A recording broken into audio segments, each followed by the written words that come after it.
मुळे आणि परवाई ढगफुटीमुळे आणि बाकीचे नुकसान झालं आहे त्याचा एक आढावा पालकमंत्र्यांच्या उपस्थितीमध्ये घेण्यात आला आणि त्या ठिकाणी प्रत्यक्ष मुखेड तालुक्यात जे काही मोठ्या प्रमाणात हानी झालेली आहे, काही लोकांचा मृत्यू झालेला आहे, जनावरं दगावलेली आहेत, पिकाचं नुकसान झालं आहे आणि ओवरऑल जिल्ह्याचा आढावा घेण्याचं काम या ठिकाणी झालेलं आहे। त्याप्रमाणे आता शासनाकडून जे काही नुकसान भरपाई अपेक्षित आहे त्या संदर्भात पुढे कारवाई होईल असं वाटतंय।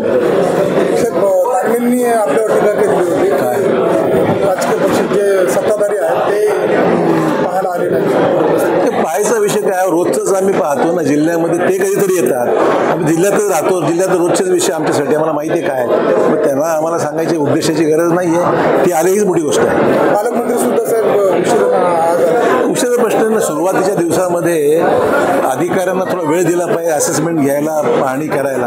आपण सुरुवातीपासून हस्तक्षेप केला तर कामाला अडथळा निर्माण होतो आणि त्यामुळे योग्य वेळ झाले पालकमंत्री। पशुधन पण खूप मोठ्या प्रमाणामध्ये जनावरं मेलेली आहेत, काही ठिकाणी त्याच्या बॉडीज मिळालेल्या नाही आहेत वगैरे, अपवादात्मक निर्णय घेऊन काही ठिकाणी मदत करावी लागणार। विरोधकाकडून असं देखील बोललं जात आहे एकीकडे अतिवृष्टी मोठ्या प्रमाणात झाली आहे, भारतीय जनता पार्टी दहीहंडीच्या माध्यमातून लावण्या वगैरे नाचवत आहे।